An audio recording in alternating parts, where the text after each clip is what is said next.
मेरा नाम रचना है। आज मैं आपको मेरे नेचर के ऐसे पहलू के बारे में बात करने वाली हूँ जिसका मुझे भी पता नहीं था। कहते हैं जीवन में अच्छा दोस्त मिलना बहुत मुश्किल होता है, पर मेरी एक बेस्ट फ्रेंड थी दिया। ऐसे वैसी दोस्ती नहीं थी, बहनों से भी ज्यादा प्यार था हम दोनों में। हम तो हमेशा यही सोचते थे कि शादी भी एक ही घर में करेंगे ताकि कोई हम दोनों को शादी के बाद भी अलग नहीं कर सके। मेरे घर वाले मुझसे ज्यादा उसे मानते थे और उसके घर वाले मुझे। बस ये समझो कि उसका घर मेरा और मेरा घर उसका। समय के साथ सब कुछ करना पड़ता है। मेरे लिए एक अच्छा रिश्ता आया।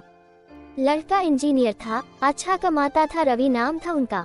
घर वालों ने मुझसे पहले दिया को तस्वीर दिखाई।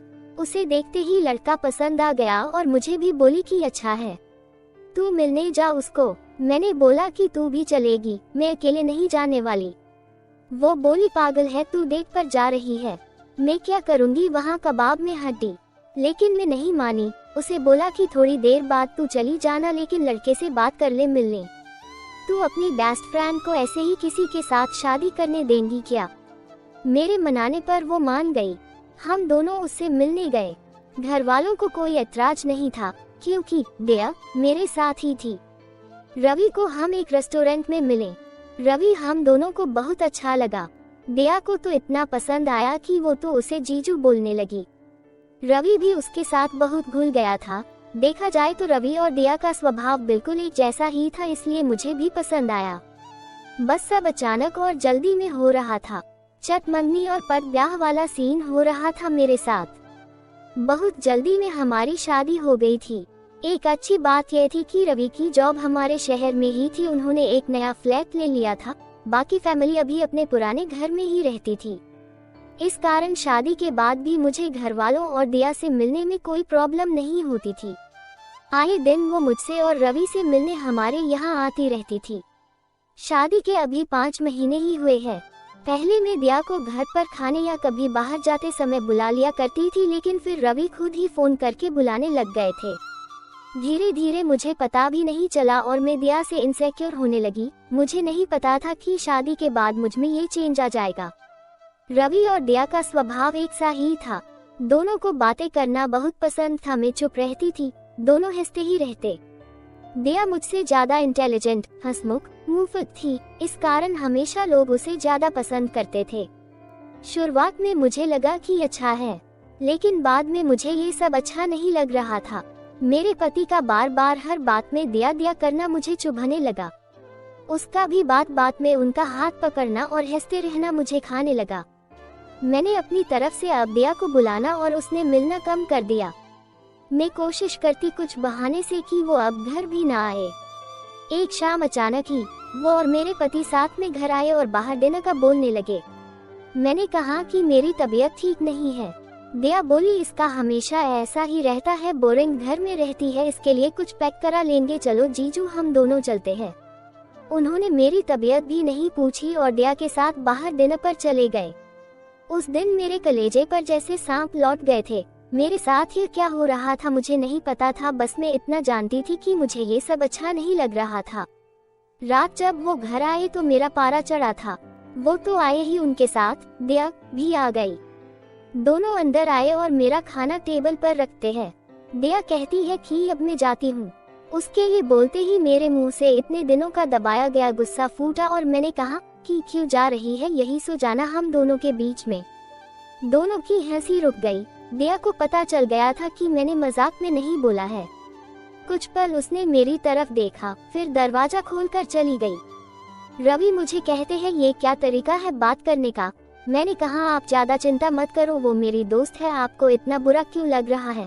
आप हम दोनों को एक साथ ही मिले था ना, आपको वो ज्यादा पसंद थी तो उसी से शादी करना था, मुझसे क्यों की? रवि ने कहा आखिर तुम भी उसी सोच वाली निकली, तुम दोनों ने ही कहा था कि तुम्हें शादी के बाद भी अलग नहीं होना। अरे पक्की दोस्ती थी, तुम उसे साथ लाई थी, उसने कहा तब तुमने मुझसे शादी की। मैं चाहता था कि तुम खुश रहो, और अगर तुम्हें कुछ प्रॉब्लम थी तो मुझसे बात करती, अचानक ऐसे कुछ भी बोल रही हो। रवि यह बोलकर कमरे में चले गए। उस समय मैंने जो किया मुझे सही लगा, पर जो मैं महसूस कर रही थी वो मैंने बोल दिया।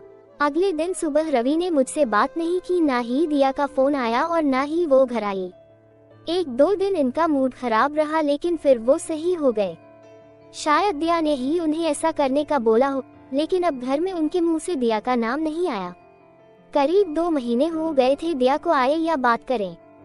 यह मेरे साथ नॉर्मल थे, उस बात की चर्चा भी उस दिन के बाद नहीं हुई। फिर अचानक जब वो ऑफिस गए थे तब दिया फ्लैट पर आती है। उसे 2 महीने बाद मिलने पर भी मुझे कुछ ज्यादा खुशी नहीं हो रही थी। वो आकर सीधा अंदर बैठ गई। मैं अभी भी उससे बात नहीं कर रही थी। वो बोली, मैं शादी के पहले वाली रचना को अच्छे से जानती हूँ और वो अपनी बात तकलीफ मन में ही छुपा कर रखती थी। मैंने शायद अनजाने में तेरा दिल दुखाया है, लेकिन शायद तू सही है। शादी प्यार के बाद कैसा महसूस होता है मुझसे ज्यादा तू जानती है। दोस्त की अपनी जगह होती है और प्यार की अपनी। मुझे इस तरह तेरी जिंदगी में नहीं घुसना चाहिए था। ये सारी बातें मैं शायद मेरे पति के लिए भी महसूस करूं। पहले मुझे तुझ पर गुस्सा आया, लेकिन अब मुझे लगता है गलती मेरी भी है। मैंने तेरी चीज को अपना ही समझा, मेरा हक समझा, तेरी फैमिली को अपना माना, पर शायद तेरी इस लाइफ से मुझे दूर रहना था। खैर, अब तो दूर हो ही जाऊंगी। मैं भी शादी कर रही हूँ। जैसे तूने रवि को पहले मुझसे मिलाया, वैसे मैंने रवि को उससे मिलाया। तुझसे गुस्सा थी इसलिए तुझे बताया नहीं, पर मुझे लगा कि तुझे शादी में ना बुलाया तो एक और बड़ी गलती होगी, क्योंकि अब इस शहर में कम ही आना होगा। उसकी बात खत्म होते ही मेरी आंखों में आंसू आ गए। वो सब कुछ जो मैं फील कर रही थी पता नहीं कुछ ही सेकंड में कहाँ गायब हो गया। गले लगाए बिना उसे मैं नहीं रह पाई। उसको रोते हुए मैंने सॉरी कहा। वो बोली, सॉरी मत बोल, मैं शादी कर रही हूँ, फिर बताऊंगी कि कोई मेरे वाले के साथ अगर ऐसा करेगा तो कैसा लगेगा। आखिर उसकी शादी का दिन भी आ गया। जितना वो मेरी शादी में नाची थी उससे ज्यादा मैंने उसकी शादी में धमाल मचाया। अब भी हम अच्छे दोस्त हैं और हमारे पति भी बार बार, लेकिन अभी भी वो मुझे मजाक में ताना मारती है। कहती है नहीं, मैं दोनों के बीच में नहीं सोऊंगी, चिंता मत कर। पर मैंने एक बात सीखी कि अगर दोस्त से कुछ प्रॉब्लम है तो उससे बात करो। वो अगर आपका सच्चा दोस्त होगा तो समझेगा। आपको ये कहानी कैसी लगी हमें कमेंट कर जरूर बताएं। इसी तरह की अच्छी कहानियाँ आप यहाँ पर सुनवा सकते हैं। यहाँ उपस्थित शिक्षाप्रद कहानियाँ आपका मनोरंजन करने के साथ दिशा भी देंगी।